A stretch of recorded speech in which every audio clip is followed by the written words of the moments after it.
organizers, everyone who's here, it is an honor to be here with you all. Are you ready to elect an organizer-in-chief? Are you ready to win King County for burning? As a socialist, an elected representative of Seattle's working people, as a rank-and-file union member, as a woman of color, and as an immigrant from India, I am proud to have endorsed Senator Bernie Sanders for president.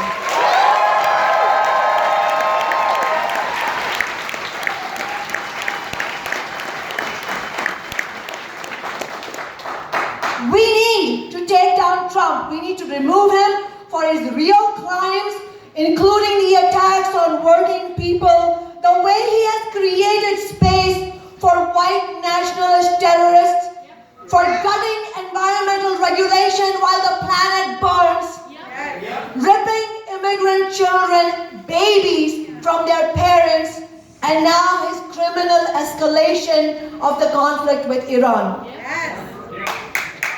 We need to fight for a society that works for working people, for Medicare for all, for a Green New Deal, for affordable housing as a human right, for social housing and rent control, for an end to the racist mass incarceration system.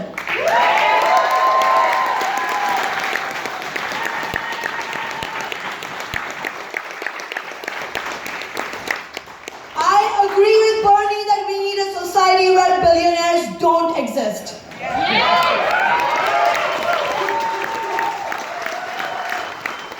We need a society based on environmental sustainability in which profits are not destroying our life support system. In my view, we need a socialist society.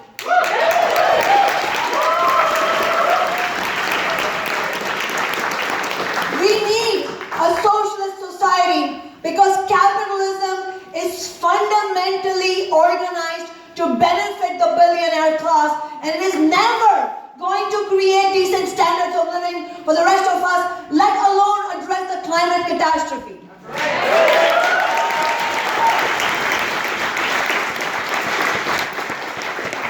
This presidential election takes place at a time of profound social crisis in the US and globally. But this is also a time when millions of working people are getting active to fight for a different kind of society. 2019 was a year of global struggle on a scale not seen since 1968. Over the last few months, we have seen titanic struggles by workers and young people in Chile, Hong Kong, Lebanon, also in Iraq and Iran. The movements that are now being unfortunately cut across by Trump's attack on Iran. Working people are rising up against the failure of global capitalism, against corporate domination of society, against attacks, relentless attacks on public services, anti-democratic and authoritarian governments, against racism and sexism. So, we have a historic opportunity and hence a historic responsibility here right now to elect Senator Bernie Sanders as president.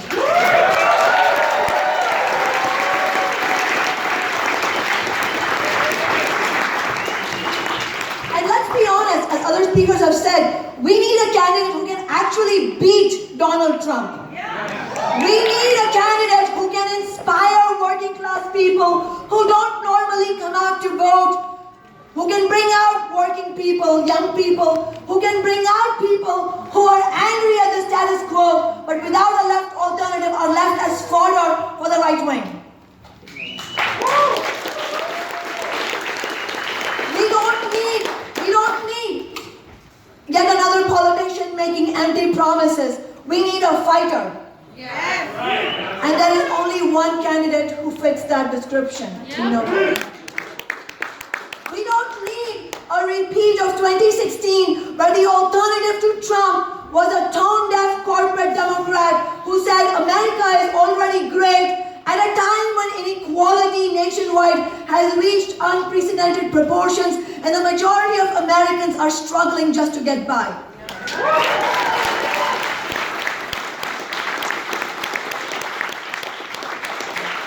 But we must soberly recognize what we are up against as well. Normally under capitalism, in the absence of a strong grassroots movement, big business is able to buy most elections. That's just a fact. Yeah. We see dozens of billionaires backing Joe Biden, backing Pete Buttigieg, and their massive spending will only grow as our campaign gains momentum. Yes. Let's be clear about that.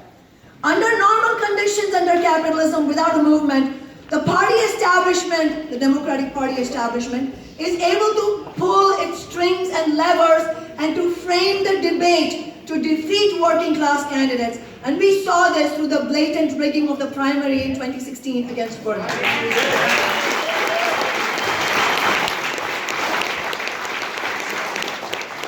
So far, for most weeks, it has been largely a media blackout for Bernie, but that is about to change because Plan A of blackout is not working. Ignoring Bernie hasn't kept him from developing enormous momentum. From record-smashing grassroots fundraising to being one of the front runners in the polls despite the media blackout and the ruling class's fierce opposition. The corporate media is about to switch to Plan B, as they did in 2016, to viciously go after him, to paint him as too extreme, too divisive, and you know, we have some experience with that sort of thing here.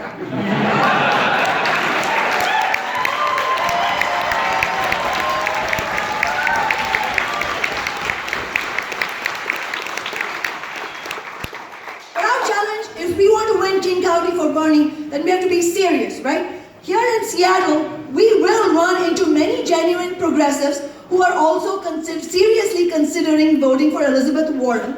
And I believe we can win many of those votes. And make no mistake, of course, I think we can win votes from Buttigieg and Biden supporters as well. But it matters how we make our case. For example, we don't want our supporters to make the mistake of personalized criticisms against Elizabeth Warren. Yes.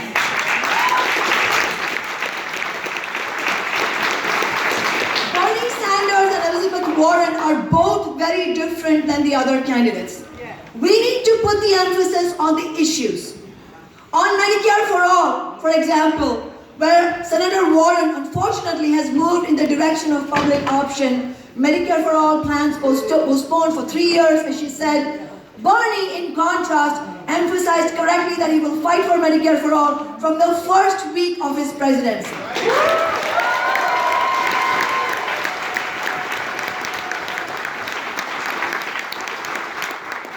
That is what it will take. And this is the crucial difference. Our candidate knows that it will take an enormous fight against the billionaires to win Medicare for All. And he knows the public option alongside the failed for-profit health insurance system is no real option at all. It will fail to control costs. We need a candidate who is prepared to fight big business and build a movement around him that will help him carry on that fight. And I have a plan is simply no substitute for a political revolution against the billionaire class.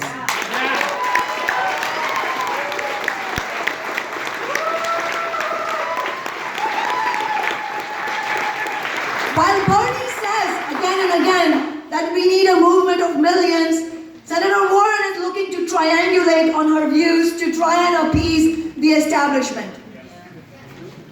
But we know from our own experience that negotiations or attempting to negotiate with the billionaire class, because really there's no negotiating with them, but attempting to negotiate with them is a failed strategy. And trying to avoid a political confrontation with the most powerful entities is not going to work. It never has and it never will.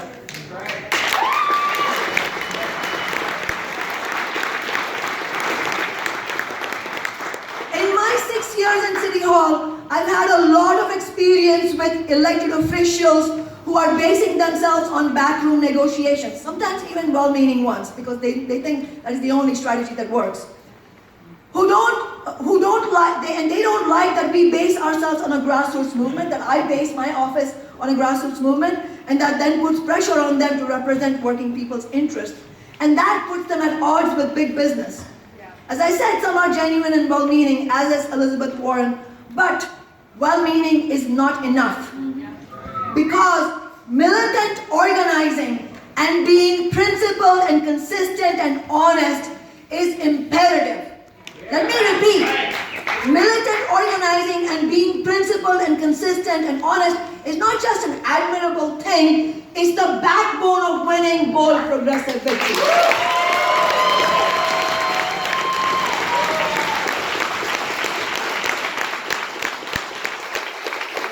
A year and a half ago, I pleaded with one of the most progressive council members not to vote to repeal the Amazon tax.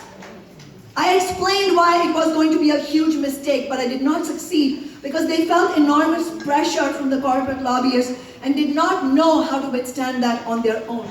My office does not have that problem because we base ourselves on a movement that we stand by and that stands by me.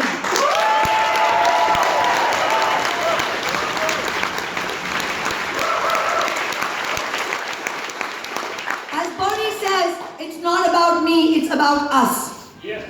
I believe, as a socialist, I believe we need to go further. We working people, those who are marginalized, we need our own political party, a new mass party for working people that is completely independent of corporate money and that unambiguously fights for working people. As Alexandria Ocasio-Cortez said very recently, in any other country, Joe Biden and I would not be in the same party.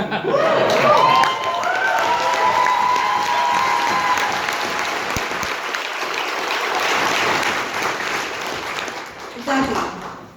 My organization, Socialist Alternative, and I are going to go all out for Bernie across the country. We have already begun door knocking, phone banking, tabling in many cities.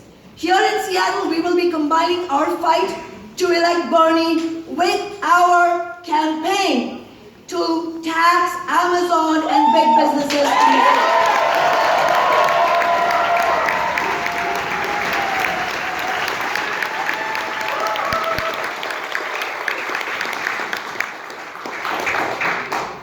We're going to be launching the Amazon tax struggle for 2020 to fund a massive expansion of social housing, which is publicly owned, permanently affordable housing for all working people that is built energy efficient with unionized living wage jobs.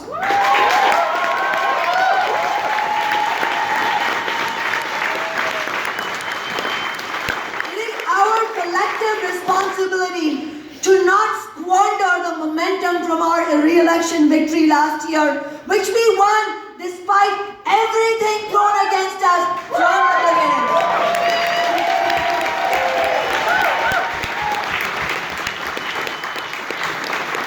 We won by organizing and out-fundraising them, believe it or not, without taking a penny in corporate cash. Obviously we didn't out-fundraise the PACs, corporate PACs. But we raised $575,000 in our grassroots campaign with a median donation of $20. And we ran on bold demands like taxing big business for social housing, like rent control and the Green New Deal. But once again, let's be clear, it is going to be a serious fight against the Chamber of Commerce, against the billionaires like Jeff Bezos if we are to win this. And that is why on Monday, January 13th at 6 p.m. right here in this venue, we are going to be launching Tax Amazon 2020 campaign.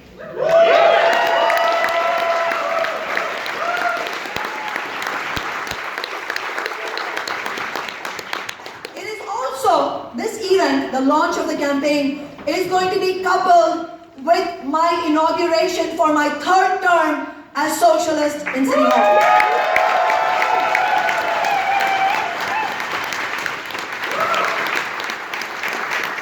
And to swear me in and support our Tax Amazon campaign, we are going to be joined by Sister Sarah Nelson.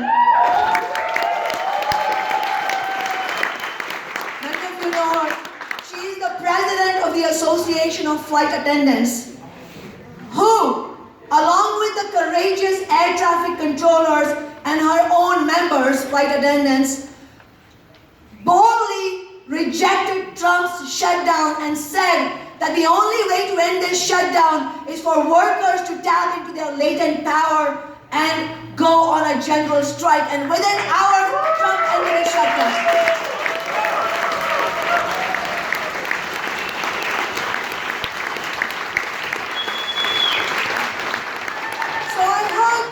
I hope that you will join me, Sarah, and hundreds others who will be there. My office is going to be bringing also a resolution for no war on Iran for a vote on Monday at 2 p.m. A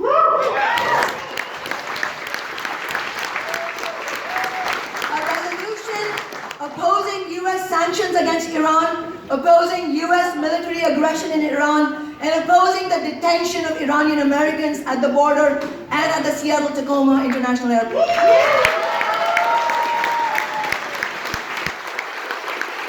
And we join Bernie and Ava and others in saying, bring the troops home. We stand in solidarity with working people around the world who oppose this war, including in Iran and Iraq, those organizing to defeat their own authoritarian regimes.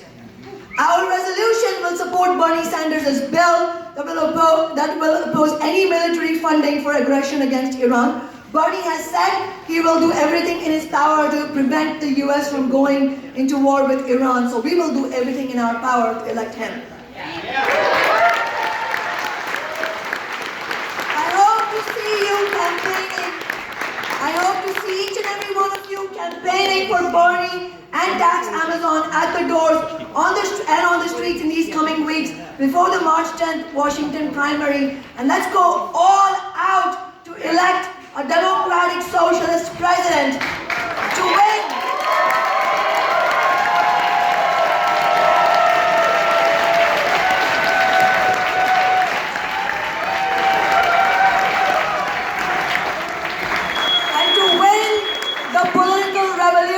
Against the billionaire class. Solidarity.